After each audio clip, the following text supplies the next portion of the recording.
muốn tin nãy là gam la mi pate dấu se tôi mà sang pakai ni khu hong long ding June pakai ni khu thum na kum sia pate ni khu tia ina manjiu iche ni khu iman adiwa mi pate dấu se ngai lo na salam kai bori nahi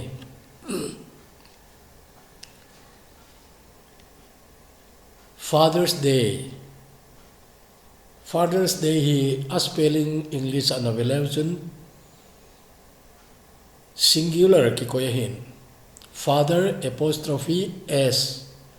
chechole singular ahin chechun ehil khadau mine he akipat na hin a history in a za jing sao pate ni khu pa ni ti di do rahin eche inaman seule achu simi unki seido khajing ai en eche anaman naw masapen chu Spokane Washington State USA June 3rd Sunday sangkajaku somkhat chekumachun 3rd Sunday chu June tarik som le ku ai cheni khojun ana mangune hicha thil khat ama sai ga hedio de chu mi pa hi pachat na chang dia lom mong hi ti akimut hein ahilla apa chading om lo ai le che pa cha la chu pa ko ma ki pi thelo ai he chun tu ni hin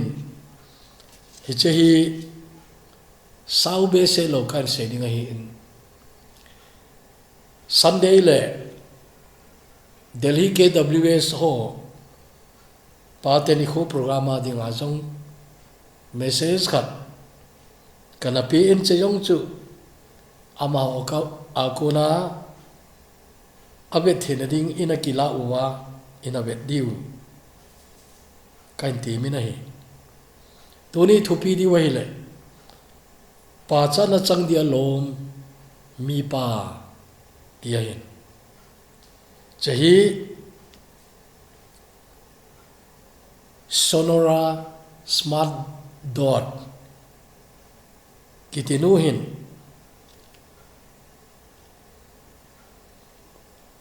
ama pinahi anuyan thiya hitai apan chapa ngale chanu khat nei ai akitiin chechu achanga single handedly single parent achanga hi ain kho kha ain cha na ne lai chon ha he lo mai thei ai win ai la che Sonora hin ahung pil hin nunga hi apa hin itilom loma ana gimpi dam thi hoi an gel apa kita na apa ngai lut na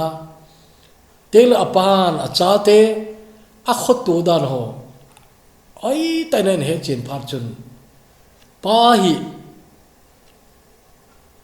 pa cha na chang dinga loma hi ti ha tainen ngai tu nei nu te ni khoi ama sang je ma chun ana ki mangta in ai che zo chun I che Sonora hin nu te jong pa cha ding a lom mong a hi bin ala nu te pa cha ni kho mai le pa cha ni kho jong a ngai ti in na certain pan ein line Spokane Ministerial Council ko ma chun ha ta in nge na nein ama ho jong chun phala sa pi win ai wan ama de ni khopen chai thei tapun pharakino warji achun hiya chun 3rd Sunday zo mangtau te atim che chu sang ja ko som khat kuma jo na man hin che chun tu ni ka ti chu tu chunga pa ni khoi man di wi kum za khat le som khat le khat alhin na ong ita na hi a special he jengin hoi ta hoina mang thei ki wang le kilom ta ya kai bolina a phane a ji chu hi chan pi hong ki mang ai ta in tu kum special na chu kum za khat le som khat le khat banner zo hoi tan ki ta do hen lang hida chung ki bol le kilom ti da ai wan che ho chu tu kum zong hita hi pa te ni kho iman thelo na akum ni na hong ita nai ai pi zong le i bible chang diu i chei kan simlo a umin che ya chun athu ani kho te ki to chet na sa lo mai the in ai wangin pa din mun athu pi dan ka sei do nom na zia chun chei kan sim do den sam number zakhat le thum sam number zakhat le thum chang som le chang thum na chu hi cha ju ipi muwam itile mi pan achate alainat pi bangin ama ging te chu pakain alainat pi ati nahi mi pan achate alainat pi bangin ama ging te chu pakain alainat pi pathina thu thing bol chawa dingin phathe ebu pitaw hen te cha thupi ka sama ma chu chei pathinin ho lainat pi na ai lo le ngai lut na hi chu ate pi dinga chun pa in acha alainat pi na pa in acha angai lut na chu hi che ipathin lekhabu thengwa hi ta chong ki sun jing hi ka ngai to le ki dang ka san hagau thinga hai khoma ki sun lai in hi je chun samji pan adei de ya an sun jong ai pu in aman pathin ngai lut na chu ate pi di anai pening chu hagau thinga ko na chu ai su tu hi ngai cha chun hi che bible chang ala umi athupi ma jing in hi mi pan achate alainat pi bangin atiai he chu tu ni hin hi banga chate lainat pi pa te tu ni pa cha na chang dinga lom mong a hi beti tunin ingai tu diu kan dei chu hi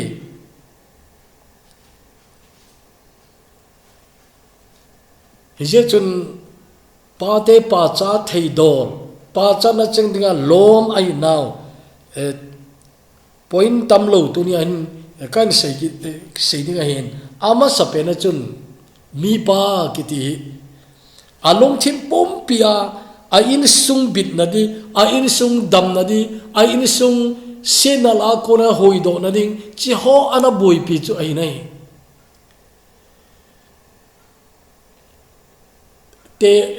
te kana dinga chun kilomo zep yong chu bangin tin te na no mo zep yong chu bangin tin ai wanga practical ta ina tu ai ja chu thil khat kan se no me chi pi ham itiele igam suwa hin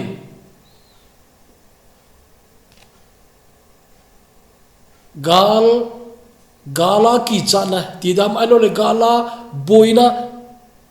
izat veiham zina tu tawin hicha chu mi paten ala poi people je ipi ham itiale hoilaya umpileng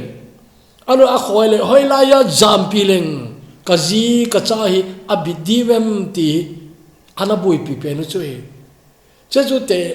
te ka na dinga chun a hoi be se jong ai pun ai wanga I her chin the no kan se ye chun mi pa in mo puna ain kila chu piam tile kazi kacha abid ding kazi kacha I machan asu na lodi kazi kacha I machan suling lawa loding kazi kacha lungmong in omen ti mi pa khan ki ti chun che chu aboi pi ji a chun tunin minu le chate hon chehi mi pa in aleng ko wa akipo ti da aro alung suwa akivok ti da ham hi to banga chu ain sung gel kho pa ai ja chun tunin pa te pa chana changninga lom ai ve ya chun pa te pa chana ipi vine ani na chun pa khan ki ti chun achate nelo chalo om diu angai ngampun sillo chenglo wa diu angai ngampun tel acha ten mi aga out o cha diu jong angai ngam pun hi je chun mi pa ki ti chu akipan do tu tunin damol he jong le akipan do in hi ti chun zila cha ngai he jong le akho ai le so pi munda na tongin achi in kham nei mong ho ai wang le sepai ho iti dam alo le uniform service ho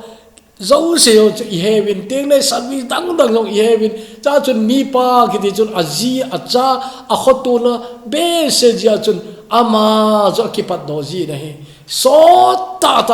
ha sana tin cheng a thui na he ka ngai tu ji le sepai in khui kan gel do pat na chu Bible sima zila cha dal ha ka ki pat do kum chun kum da ga jong sepayo ha sana chu ka het ing sai awa practical ta ke man kan pal kha chu piam tile ke chu Bible sima chi ka hing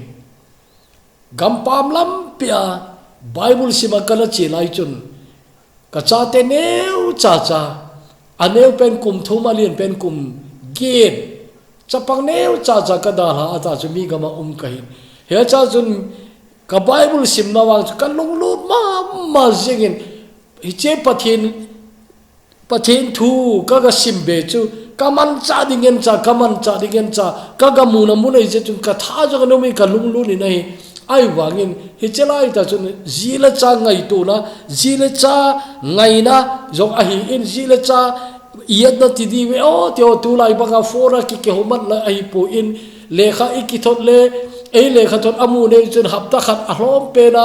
khat vei vil hapta ni cheng alu nen amon lekha ong thot tel hapta khat donga hung lungin hi cha chun correspond ti chu khanin tai ki don but to ne chun hapta ni le hapta thum ki ka alu ji ne chesunga chun sepai ho ka ha tau pi ne pakai ke le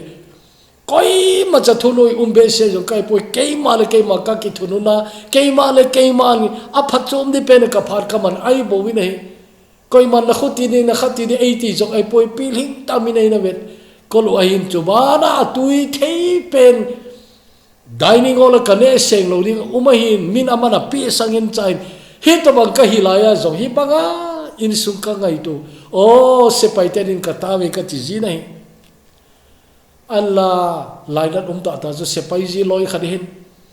ai nei pu gen theina jong he Halloween aman ai nei pu lo sa cho nom ta kinom sa na namang jing loi a kin lai ne loading kam chang an ne wa don loading kam chang an don wa che bara cho na bang khat chun ball loading tam da na ball lo wa a bang khat wang chu in nei pu heading a dei lo tam da na ball ji na a in nei pu de ka ngai tu te le lainat ka sa nei ye chu tu ni mi pa cha ding a lo mai ti tu ni na tha ben ngai tu hitin he re chun tu nin mi pa na in sung azile acha ten tu ni na tha ben na ngai tu o papa hin e ho tu lot lo na i ko mo wa jong lo e ho dinga i tu na gen thei izan tho jong le kho salo pang hi ti na che chu tunin ngai tu hi te athum na ding chun mi pa khat ki ti hin abui pi di ti chu amo pu na di atama tamai ajile achabo ahi pu ne ama nu le pa jong angai to angai asu pi te jong angai to angai hi to ba chu ama ki ngai tam ta umahe chuti ai jingla chun mi pa tam ta jo ha sa sama ma jigun aje chu che ho zo se mo puna su bulin dinga chun anei jin jong atu ji lo apha jong atu ji lo ta chu nule pa ha se di jong aven ki anau te ha se di jong aven ki iya kaya chu anung chimi kiling lo la umai ji chun tunin ipa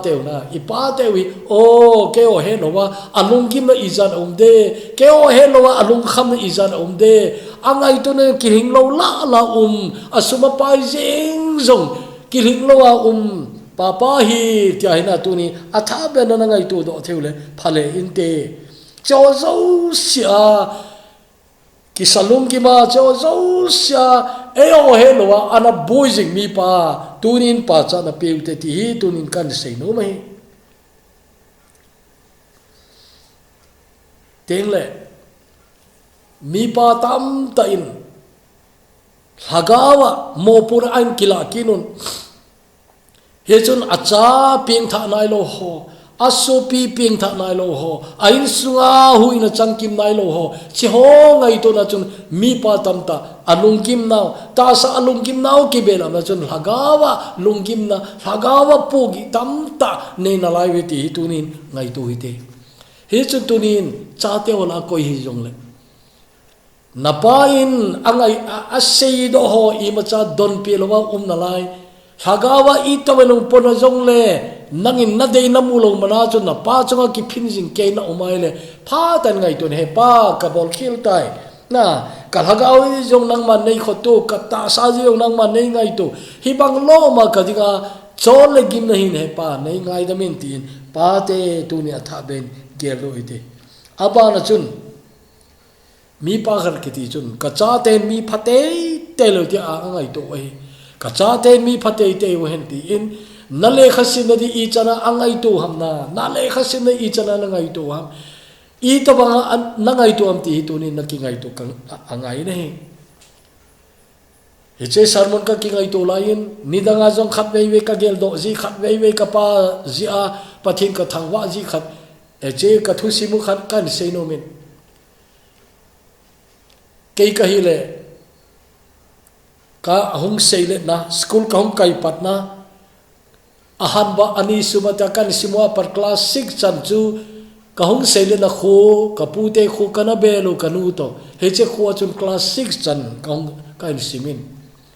ka bayo se pai pana ko na chun reserve pension in ang portai kanu dam thi lo je in hele chun class 6 chan chu ling sipai ka kho ka simin ana aban chu ta lo a hin che phal chun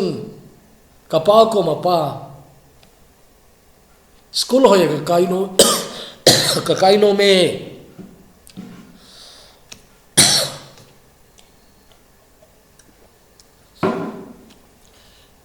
cheji chun phaya Johnstone High School a nei kai sa in kati nei class 6 ka exam result hoi tho je chun Johnstone High School a eina san thei di dol kai thowin ya chun Johnstone ka kaino me kati ai le aman heche phaya school kai ne ei koi ding dan chu upai loi hlasia hostel ka na ding ham ai lo le in bharam ka ungai tin chedi ho jong chu aman hlasia ei pe di lo ding ai chu her sai tele ka kum jong chapang na line class 6 hung pass ki ti chu class 7 sim ni chun chapang tho na lai ki in cheya chun kapan boy kai zo punate la 18 lo hintin heri chun kain ko wa imfala ka ki chon jengu nei olam bulena kapute in bahara kalaun lamlien pam cha khat ai in to olam bulena to ko building thopi ta da ki tung hola hoi ham pen ko ka heta thei ta pui cha khu kapan hotel khat an bolin amne thina jong ahin cha jong suni lom min ong don thina he cha chun gen thei pum kiti mai za char kiti jong chu nam te ai wanga chu kapan Johnstone High School ka kai thina dinga chun he cha chun hotel ang bolene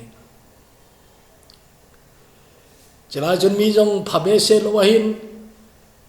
hotel dunga jong hi no mo ta thila so ji nahi adia aveng sungko lango jong kilo ta hi bin ta chu ima amari I theinom lo dio tam ta ahung ki bol ji ai kamit ngein kamu na hi ka pa lung thi manat ji da na ai ja chun Johnstone High School a ka hung kain awer ka pa hil hagawa jong na sata ka hin kho kam na to di iza kai ngai to mi ai chun pathina to ne ei dei tun ai ja chu Johnstone High School a chun ka academic lam chu hoi le jong le aji chu mei le khujan le kha thim la jong khu a thim lo wa ki pang lo a hi ke o section a chu a thim loi top a chu ki pang a hi awang kapan thil khat an mu do omin che chui pia cinema wet kaung thanomin kapan chei mission school khana khum angai ta ya ti cha chun all churchana to mission compound ne kiti chala chun churchan pur Christian High School ana kiti in Rostand Memorial High School kiti amin ana ki khelma sang chu ai in cha school kai ding achun kapa chawin aman cycle ka bedding ni atolin ken back khan ka ki poi cha chun all churchan lamto ul sakai lut lunin kapan ka bedding ni chu atolin ta chun all churchan chun em thai nai ai ka changa ka umjong chu ka ti chu hostel aga ki umai jong le chapa chang khan akihin chelai chun kanau ri jong ping nai loi ji a chun cha chu kapahin umpi ki ni nai umpi ka ti chu dukan khan ong bol ki ni nai table ati mun khun dukan khan ong bolin anchang azu in ipi pi azu in aiwa ama Saturday Sunday le kapa chaw in langa ki chis ji kai ji uchun kathil ho chu anamana ba he jong ka he thei pumin he ta chun omin kapa ana gen thi dina a capital jong chu aum na lai dem ka achi ki chun ti jong ka he jong tapon kan se nu chi pa kapa nei na gen thei pi da na chun tunin khat vei ve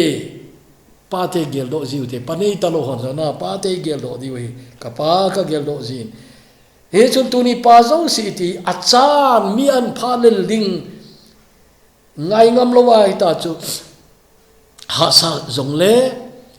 za chan adi zong le ai lo ul sakai lot lu na to ding zong le ipi hi zong le che chu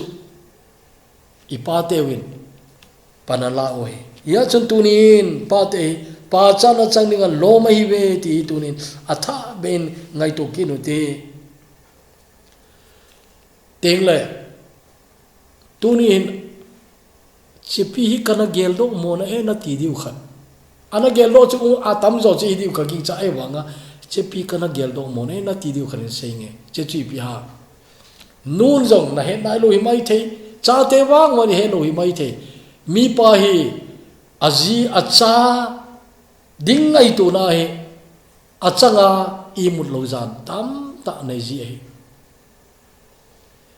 teng la ha sana izat zong le ji le cha ko ma sei do lo we aji chu ji le cha sulung kham nom lo ji le cha nok mo sa da de lo ji a chu ha sana aga tu zong le ta cha changa ta amana pu jing government na tong tolop tam ta da sang in nei pu ka ne na ti mai the ai wa ga na he lo chu na in nei pu na la to na muna izat ha sana an tu dem a boss akuna osi izada na thuji dem aro a department na ipipia a chunga mo pur kingam cha chu ye hum ti dem ti yong atizat mama tam ta chu azijong a hilpoi a cha jong a hilpoi cha lung don na lung kham na khoi sana ke ti tam ta chu pa in ama bowin chu agele no ching theo wang chun chu te in te ti chu na he di we ai wanga chu aman na hillo ai je chun a detail na he pu ne mi pa office ang ki khen alo ana to na mun khun na to na ina ipi ga na ga to na jong la na to na ko na ina hung na aluna amai so di talo ti bang namu ko mum ding hai tiang chol o iung ti dem dong jong la chin an na hil pon te iung ti dem ti na het lo hil tu ni minu hon jong achi on ka sei banga chun papa hi ipi ham khatwang chu ha sana atu minte dong jong na chen chu hilki lo he chu tu ni cha te no he diu nu te no he diu chu o in sunga pa khat ki ti chun a satna abona azia cha hil lo ai lo wang chu apo long ti mai te na a thupi lo chu na hin la we ta ai wa along sunga apogi mama ja lung su agimpi mama alung gimpi athachol pi cheho chu aji acha angai lu ja a sei do lo tam ta u tengle in sung angai to lo na chu gil kel dang cha izan be ong thu dem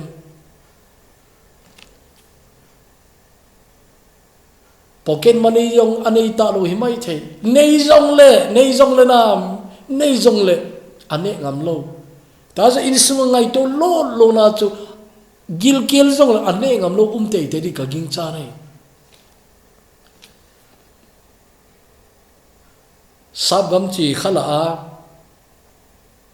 angol ka hidam jong chu ka he pui ai wangin ka chi lai chun kaum ki le ki chun JFK International Airport ki tu JFK ki ti chu John Fitzgerald Kennedy International Airport ki ti ho New York Copy Airport ko yin che airport a khu ei tha hon zika mata breakfast lampia ei ne piwin che yo chu New York Airport jong tha ta win ka len na ding chu la zan lam ei ki na rai zan pung i zan ai don ai ka he ta pui zan lam mong chai ta e che ki ka chun ka wan leng bi chu ka ngai nei ka gil hong kil ma jing nei sum chu them khat ka nei nai ai wangin restaurant a airport a restaurant ti chu het chi wei India zinga jong na aman khu kilo mo thim je ngai a tama tam ji hi je chun restaurant chun ta ga gadale in menu ho chu ka vet le aman chu ka vet le asum chu kani na ai wangin kaga ane good ji le man chu tam ka sain o India suma kai ni hisab le tam valentin o chehi ne da main katin in kalom ting le apa chom ding khanin mangta nge ti kan ngai to ji a aje chuwan le kalu ting le pung ma khai ho to bang zo le min refreshment ha alo le nil ha an ding yong hi mai the che che hung pe ta diu ting le oi wa tho di kai gil kel jo tho main ka te katin che chu ka thu je ngai ipija ka bol ham ti chun detail ta che chan chu se yong ngai pui na het mai diu sum chu ka vel le pamai ka san che chun an chu ka ngol mai nei tele ke pathin kalunga thil khat akoi khat wang cha umin sumle pai ki ti ne jing dinga na ga ne zo jing ne zo sumi ka it ma jing ai wa pakai mina ga pi jing ding mun hin wa ka sumi kai lo hi pathin ka thang wai nei pathin adi ga hi pole pathin mina pe di gen the ha sa hi ta lang ai lo le ho bu ga pe di lang ai lo project khana pe di la i pia pe di chu i jong le la ka nei lo sa a pi ing ho loi khu ka hi chahi pathina ko na phathene ka chan chu ke ne di wa ka sumi ka i ji ma mai ka sum chu ka sakhau ko jong le na ka sakhau ko jong le ka ne ngam lo tam ta mai ai wang pakai min tele ko ham khala sam khat pi de le wang chu ki pa tan ka pe do ji nei ala tu ni ka se no pen da chu mi pa ki ti tam ta ina azia cha lo la ya adu jong nengam lo kiel ngoi jong le tho jeng na kiel tho jeng mi pa izana mum din ka ging cha ne to a ka se lan mi pa tam de na na ngai di wen o ka te ke yong ka hi cho na na ti di ka ging cha ne na ke to bang pa na hi di ka ging cha ne izia cha lo na chu I du jong ke nengam lo we ye chun ji le cha ten che ne happy un mi pa te hin ka du hi ka ne jeng lo we zila chaki gel do te hi che a chu nang ho ji a chu idu yong kin ngam lo ta chu mun tam ta gil kel ngoi in lam in ki zo ne ina nang ho to ne khong ding che chu lung thima umin tin gil kel dang cha jong khul gama lampia hoilai jong le hin ki thu zo ji a hi che chu mi pa hin a sat na hi na ko ma ba a sei lo zile chate ko ma mi pan aselo tam ta mai chei ngai to ilang ele chen tu ni o mi pa chuti na hi ham hi chun o pa cha na chang dia lo mo na ye papa ti in tu chung pa te ni khwa hin pa nei na lai zo sen pathin thang wa na ana bol le sen pa te ji in te na pa ko ma papa thank you he pa ka ki pa itin ki pa thu jong ana seun ti ai alas digin pate koma thuwai tha mi pa kan ki pa pi cái yong cái giàu tai tuổi na cái yong cái giàu tai mi pa te zo si tu pakai ni ko imasanga ome e ho di nga zong iniu e ho ni ko a he je chun ichunga kipana jile chan abol kham sang we din aim la thil khat chu isu min lo diu pa te ni khu kiti kipat na chu pa te chunga lung hai na kipana pa cha na pe ding kiti hi che chu chanu kipa je he khanin anabol ai dung zin tu ni e ho zo hi to banga pa cha dinga pa cha thei hin kho chu nei dingin ki ngai to tin tu ni ipha nau ke bang pun te abul ki pan til kilometin a ki panding umitin ki panai lo umate ai wangin mi pa hi pa cha thei dingin ki go ite ti kan tim nom na in mi pa te hi che ini kho wa hin hi che til kho na chu to che kan sai ko re cha te no che gel do on la pa chu pa chat ding a lom mong hi jong le apa cha di cha te ki pa na ji a he lo wai le he che ni kho chu peng lo ding ai Father's Day izar ki mang jong le tu chana pa cha na chang lo mi pa aum khat tol to dem ki pa na ji hello cha izat aki khadem tio ka ngai tu in che yong chu lungyal khana lo the lo he tau de he pa Jesus Christa zala pa ka in ko thei zarun ka ki pa ma ne he nang ma ging ho nalai nat pina na ngai lu na to te ka dinga chun ate pi dinga chun pa ngai lu na kiti leng pa devinin it's sam labu hin na ko ita in pakai che ka ngai to ai le ki phalam jong omin aji cho pa te kiti aling zo ta zo ka po we acham kim koi ma lo kai ji chun ai wangin ka thei to mo wang ka su he chun o he pa lu se thim pathin ka cha teu ka ji te min jong ki pa na ji a het jalun ka ki pa teile che ni khu ai gel do account thei na la ji na ko ma ki pa thu ka seu nahi tunin che message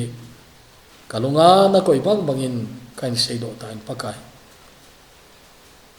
point tam ta sei beri kilom a ume ka he ai jong le tunin sau ta sei ka go poin a thu pi pen tuni thu pi kan phun do pen hi che chu ke ma chen ka ki ngai tu diu ke se a hi tai ki cha ying di lo bin cha te zo sin tuni a pa chu ki pa na di tuni ke se oi apul ki pa na bo yen lang alung ge lo angai tu nau ki thu pi ding in nangin phat thei bu in lang cha tam ta in pa chung ki pa ji en he na minu tam ta in nei pu chung ki pa ji an he thei na ding in tunin lung se ten pakai he che message ji ka ngai chat bang chiun nangin phat thei bu ding in pakai ji suminin katawi amen